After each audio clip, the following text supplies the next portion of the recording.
Saludando a todos ustedes que nos siguen a través de la señal Sin Fronteras de Teleuniverso en una oportunidad más para compartir informaciones en salud, bienestar y esa parte integral del ser humano. Este martes nos acompaña nuestro psicólogo de cabecera, Allen Coley.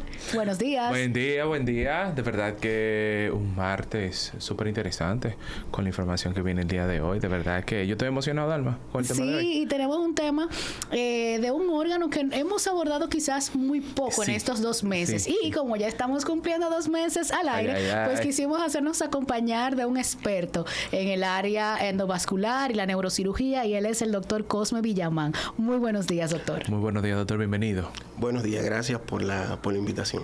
Ay, gracias a usted por aceptar y por hacer ese espacio en esa agenda, doctor, para compartir información valiosa con nuestro público.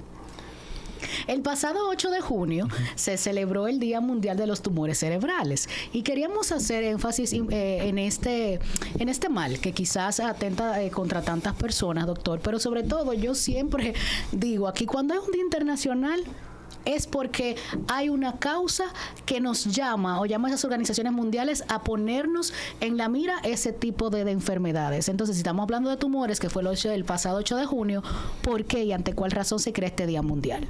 Sí, pues fíjate que la Organización Mundial de la Salud toma en cuenta sobre todo la incidencia que tienen ciertas enfermedades para poder destacarla y poder generar conciencia a nivel mundial con relación a temas tan complejos que pueden llegar a ser tan catastróficos como esto. Entonces, esa es una de las razones por las cuales se crea el Día Mundial de los Tumores Cerebrales.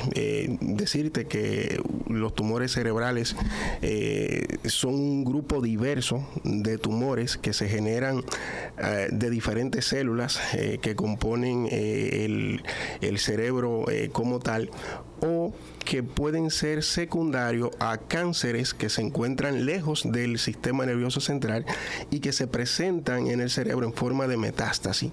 Los más frecuentes dentro de estos tumores metastásicos que dan siembra al cerebro son el cáncer de pulmón, el cáncer de mama y el melanoma, que es un tipo de cáncer de piel. Wow. Doctor, entonces eso me da curiosidad de lo siguiente, o sea, en esos 3 tipos de cáncer que usted mencionó, se dan esos tipos de tumores, ¿verdad? Pero ¿qué tan frecuentes también son? Bien, la incidencia de los tumores cerebrales se estima actualmente de 25 a 30 casos por cada 100,000 personas vivas. O sea, es una incidencia considerable. Es muy curioso porque a principios de la década de finales del 70, principios del 80, se hablaba de una incidencia muy alta en la aparición de tumores cerebrales, y se creía que había algo en el ambiente que generaba esta alta incidencia, pero lo que sucedió fue que coincidieron esas décadas con el advenimiento de tecnología para diagnosticar de manera más rápida y precisa esos tumores. Entonces, actualmente pues tenemos una incidencia aproximadamente de 25,000 casos. Coincidió con la aparición de esas técnicas diagnósticas para diagnosticar los tumores. Excelente. Doctor, usted hablaba de esas causas que vienen como lamentablemente consecuencia de algún tipo de cáncer, pero hay quizás otros tipos de factores que detonan el tener un tumor cerebral, y con esto, ¿qué tanto tiempo puede albergar quizá una persona hasta darse cuenta de que puede estar padeciendo esto? O hasta un síntoma, por ejemplo, de alerta. Va a depender del tipo de tumor. Si son tumores primarios, como lo que ocurren por células propias del cerebro, o si son lesiones metastásicas que pueden tardar entre 6 meses, 1 año, 2 años en empezar a dar síntomas. Los primarios regularmente lo hacen de forma un poquito más rápida, dependiendo de la forma de crecimiento. Es importante que hagas esa pregunta, porque en el cerebro tenemos 2 tipos de células. Las neuronas, que son la unidad estructural y funcional, son las que ejercen todas las funciones, donde se generan los impulsos, pero también tenemos las células gliales, que son una especie de células de sostén, que son las que proporcionan un medio ambiente favorable para que esas neuronas se puedan desarrollar. Entonces, dentro de esas células gliales tenemos, por ejemplo, y esto es muy importante porque de estas células donde se derivan cuando hay aberraciones de mutación, pues son estas las que provocan que aparezcan los tumores. Por ejemplo, tenemos las células ependimarias que tapizan los ventrículos y producen líquido cefalorraquídeo para lubricar el cerebro. En este caso, cuando tenemos un tumor de las células ependimarias, se llama ependimoma. Pero también tenemos los oligodendrocitos que producen una cubierta protectora en el cerebro, y cuando tenemos un tumor a expensa de células de los oligodendrocitos se llaman oligodendrogliomas. Pero tenemos, y los tumores más frecuentes son los astrocitomas, que provienen de los astrocitos, y estas entonces son lesiones infiltrativas. Con relación a los síntomas, podemos tener síntomas por daño directo a las neuronas del cerebro en el caso de los tumores que son infiltrativos, que penetran dentro del cerebro. Pero podemos tener síntomas focales en los casos de lesiones tumorales que provocan efecto de masa, que no entran dentro del cerebro, pero que sí comprimen el cerebro, porque van creciendo desde afuera hacia adentro. ¿Tendría hay imágenes ahora en pantalla? Sí, correcto. En este caso es un tipo de tumor que es un tumor extraxial, no está dentro del tejido cerebral como tal, sino que se visualiza empujando el tumor cerebral. En esta imagen, entonces, sí estamos viendo un tipo de lesión tumoral que es infiltrativa, que entra dentro del parénquima y obviamente va a provocar un daño mayor y la mayoría de las veces irreversible. En el caso de los tumores que empujan, que fue la primera imagen que se mostró, estos tumores, muchos de los síntomas pueden ser reversibles después que se extrae la lesión tumoral. Y me llama la atención, disculpa, Allen, entonces, ¿cuáles son esos síntomas? O quizás podemos hasta confundirlo con no sé, si el dolor de cabeza y decimos esto es normal porque tengo mucho estrés y no voy a chequearme a tiempo y después cuando llego donde un especialista es muy tarde. Sí, pues los síntomas son variables y va a depender. Nuestro cerebro está en una bóveda inflexible, que es el cráneo. No tiene para dónde salir, excepto el agujero magno, pues donde está el tallo cerebral. Entonces, el primer síntoma o el síntoma más frecuente regularmente es el dolor de cabeza, la cefalea. A todos en algún momento nos ha dado un dolor de cabeza, pero si tenemos un dolor de cabeza de característica diferente, constante, que no mejora o mejora muy poco con el uso de analgésicos, ya eso es una señal de alarma. Otro síntoma que aparece con mucha frecuencia también son las convulsiones. En un paciente que nunca ha tenido antecedentes de presentar convulsiones, de repente hace una convulsión, sobre todo en pacientes adultos. Lo primero que hay que descartar es que no tenga una lesión tumoral. Ya hay otros síntomas que van a depender del área que está siendo afectada, del área del cerebro que está siendo afectada por el tumor. Por ejemplo, nuestro lóbulo frontal se encarga de las funciones mentales superiores, juicio, raciocinio, personalidad, cálculo. Si tenemos una lesión que está afectando el área frontal, pues probablemente, y tenemos un psicólogo aquí, el paciente va a estar desconsiderado, va a estar agresivo, irritable, o puede estar abúlico o completamente apático. Claro. Si tenemos una lesión en el mismo lóbulo frontal, pero en la parte más posterior, un área que se llama área 4, que es el área motora, que es el área que nos hace que nosotros nos movamos a voluntad. Si tenemos una lesión ahí, pues el paciente va a presentar pérdida de movilidad de una mano, de una pierna, o puede presentar desviación de la comisura labial. Si tenemos una lesión que está un poquitito más hacia atrás, hacia el lóbulo parietal, podemos tener un paciente que no tenga pérdida de la movilidad, pero sí tenga alteración de la sensibilidad. Si es el lóbulo temporal, que tiene 3 funciones importantes, como la del olfato, podemos tener trastorno del olfato, algo que se llama cacosmia, que es la distorsión de la percepción de olores desagradables sin que estén en el ambiente. También ese lóbulo temporal tiene que ver con la audición y el entendimiento de las palabras. Entonces el paciente puede tener problemas para entender las palabras, pero si es un poquito más hacia arriba, en el lóbulo frontal, en la parte inferior, puede tener problemas para expresar las palabras. El lóbulo occipital, entonces, si tenemos una afectación, el paciente va a tener trastornos visuales. A grosso modo, ese es el conjunto de síntomas. Ahí hay un poco de todo, pero si usted está sintiendo que ya le está temblando una mano o que le está empezando a doler la cabeza, tranquilo. El doctor va a continuar conversando con nosotros después de esta pausa.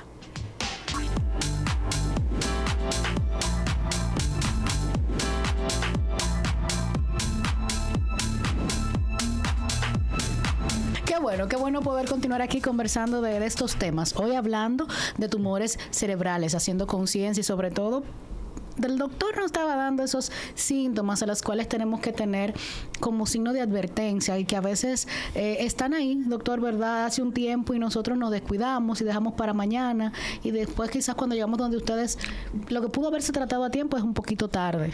¿Cómo se da el diagnóstico?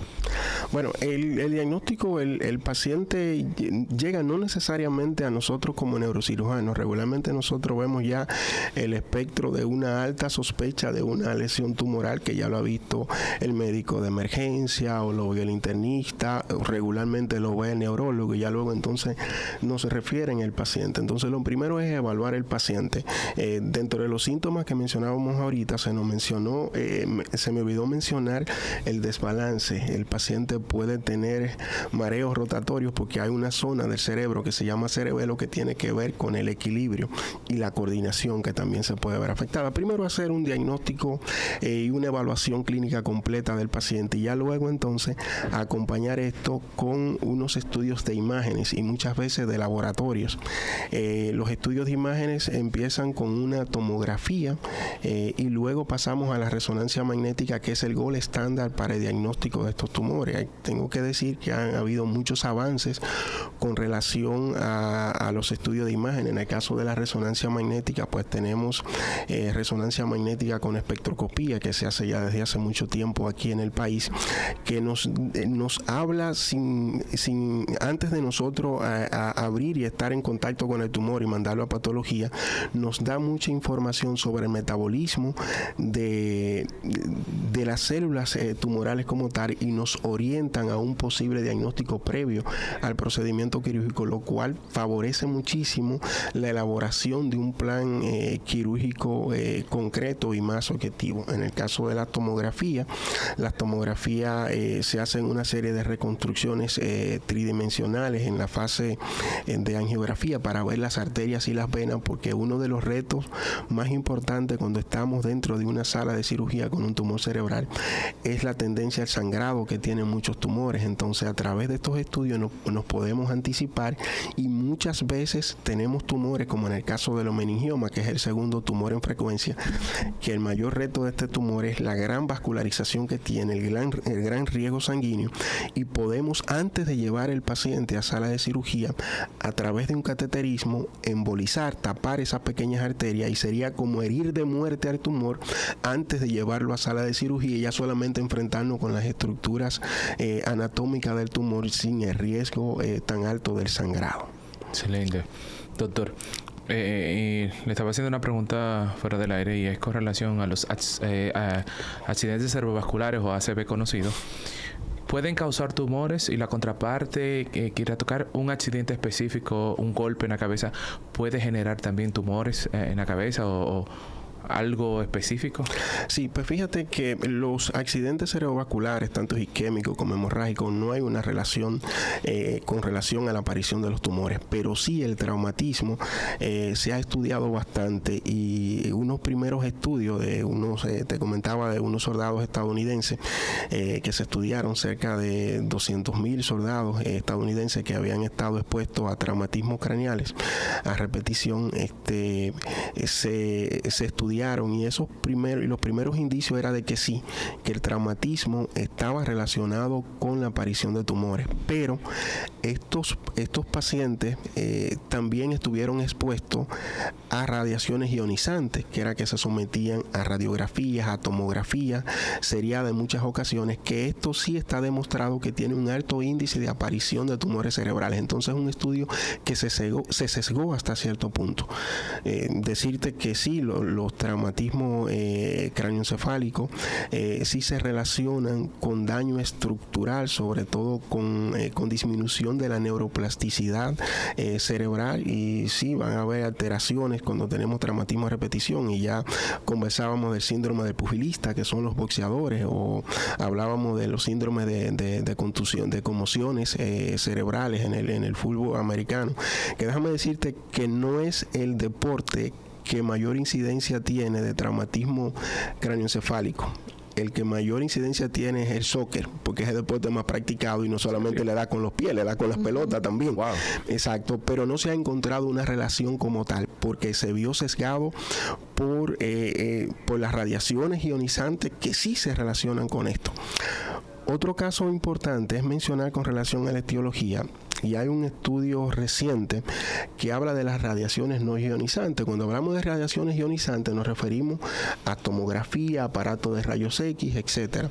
Tenemos las radiaciones electromagnéticas, que es lo que tiene que ver con electricidad, y esas son las no ionizantes, y las radiaciones de radiofrecuencia, que son las que tienen que ver con los microondas y los celulares. Entonces, fíjate que hay una tendencia popular a sospechar o a decir, quizá no con un sustento científico acabado, que el uso de celulares o los microondas pueden estar relacionados con la aparición de tumores cerebrales. Se hicieron estudios retrospectivos donde se estudiaron cerca de 700,000 personas, dentro de ellas algunas que habían desarrollado cáncer, tumores cerebrales. Y la pregunta era qué cantidad de tiempo habían estado expuestos a los celulares. Y hubo una incidencia mayor, un riesgo relativamente importante de aparición de tumores en este grupo de pacientes. Aproximadamente había un riesgo de 1.4 a 1.8 de mayor posibilidad de desarrollar tumores en las personas que tuvieron de uso constante en un periodo de estudio de 10 años. Ahora bien, esto tiene conflicto de intereses porque nosotros primero ahora mismo dependemos mucho de la tecnología y también hay intereses de por medio. Entonces se hizo otro estudio. Y entonces este estudio pudo haber estado sesgado, este primer estudio, por el aspecto del olvido con relación a la memoria, porque 10 años atrás muchas veces no hubo forma de poder cuantificar qué tan real era esa exposición o no. Más adelante se hicieron una serie de casos también, con unas 20 series aproximadamente, que se empezó a estudiar esa relación y no encontraron una relación importante. De todas maneras, ante la ambigüedad de estos principales estudios, la Organización Mundial de la Salud considera a las radiaciones no ionizantes, que tiene que ver con radiofrecuencia, como un factor de riesgo, como un posible factor de riesgo para desarrollar cáncer. Entonces, después de esta pausa, vamos a continuar en esta parte final del Saludando del día de hoy.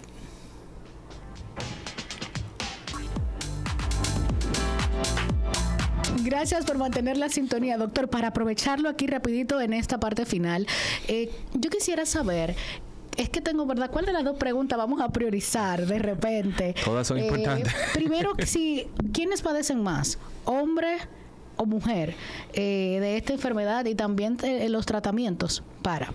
Sí, va a depender del grupo de edad, porque todo va a depender, porque es que los tumores son muy amplios. Entonces, por ejemplo, en niños son más frecuentes los varoncitos que las hembritas. En adultos jóvenes también los hombres. Ya en los adultos mayores son las mujeres la que tienen mayor tendencia a padecer. O sea, es demasiada. Sí.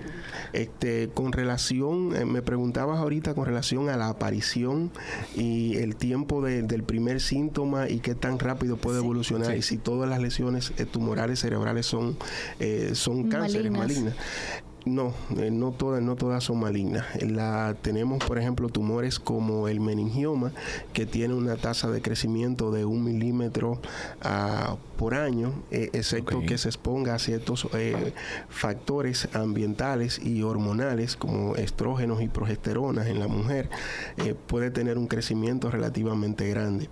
En el caso de las lesiones como el glioblastoma multiforme, que es el grado más alto de todos los tumores cerebrales, desde la aparición del primer síntoma, si el paciente no se trata, puede ocasionar la muerte tan rápido como en 3 meses a 1 año. Wow. Si aún el paciente tratándose con esta enfermedad, el periodo de sobrevida de este paciente es aproximadamente 1.2 años. Wow. Actualmente hay unos tratamientos que, aparte de la de las técnicas quirúrgicas, y que eso es otro tema aparte, que pacientes que se pueden operar despierto para aumentar el rango de seguridad de un procedimiento quirúrgico.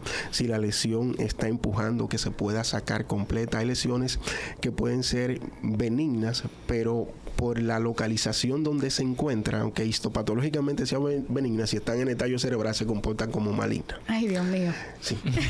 ¿Cuánto que ver, doctor? Y me imagino Sí. ¿cuántos casos usted ve? Bastante. Sí, para concluir, en la actualidad se están desarrollando estudios experimentales con una vacuna, porque se dieron cuenta en un momento, en estudios previos, que los pacientes con asma y que tenían algún tipo de alergia, la incidencia de tumores cerebrales era mucho más baja. Ok. Entonces, lo que se encontró fue que si yo tengo alergia, tengo inmunoglobulina que me está defendiendo el sistema, la inmunoglobulina E específicamente. Entonces, se empezaron a estudiar vacunas que estimulaban el sistema inmunológico para que fueran a atacar directamente el cáncer. En los estudios experimentales, la serie de casos más grandes son de 60 pacientes actualmente, se aumentó, en el caso de los glioblastomas multiformes, se aumentó la sobrevida de 1.2 años a 2.4 años. Wow, o sea, el doble. Que se está gestando estos estudios. Vamos a esperar ya la conclusión Doctor, final. ¿existe manera de a lo mejor evitar estos tipos de enfermedades, un tumor o algo a nivel fisiológico? ¿Qué podemos hacer para a lo mejor llevar un estilo de vida que podamos evitar eso? Sí, ahí tenemos que hablar de factores de riesgo. Los factores de riesgo que están comprobados con relación a la alimentación, no comer carne cruda, o se ha encontrado que el comer frutas, verduras y vegetales tiene una incidencia muy reducida de que aparezcan tumores cerebrales. Evitar las radiaciones ionizantes, como evitar hacerse radiografía, tomografía seriada, a menos que sean estrictamente necesarias. Imagínate, una tomografía de cráneo representa 54 radiografías de pecho. Wow. Entonces, inclusive en los procedimientos dentales, una recomendación es que, porque en los procedimientos dentales se hacen radiografías muy cerca de exactamente. Entonces, que te haga todo lo que te vas a hacer en un momento determinado para no tener que estar secuenciando y exponiéndote, porque sí se ha encontrado una relación con este tipo de radiografía y la aparición de tumores como los meningiomas cerebrales. Wow.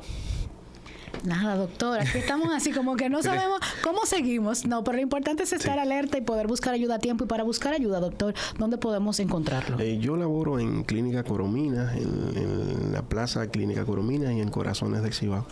Perfecto. ¿Tiene Instagram también? ¿Lo vemos muy activo? Sí. Básicamente con el objetivo de educar a la población desde el punto de vista de prevención, y que cuando ocurra una situación pues puedan tener una orientación de buscar una alternativa oportuna. Vamos a recordarle al usuario para que los televidentes puedan buscarlo. Doctor Cosme Villaman. Así que ya saben, ahí en Instagram, Allen, tus usuarios también. Sí, me pueden encontrar como Allen Collie, y en redes sociales así mismo, Allen Collie. Estoy en Centro de Bienestar Emocional, en los Jardines Metropolitanos, el 809-241-7781. Y a ustedes, no dejen de seguirnos a nosotros como Saludando RD con doble D en todos los medios sociales. Así que vamos a seguir haciendo conexiones en salud. Doctor, muchísimas gracias por su participación hoy. Y ya el doctor tiene agendado en julio, va a tener una participación especial. Aquí vamos a hablar, doctor, de derrames cerebrales, ¿verdad? Sí. Excelente. Así que ustedes agéndenlo desde ya. Allen, será hasta la próxima semana. Nos vemos. Y a ustedes, gracias por el favor de su sintonía. Bye. Hasta mañana.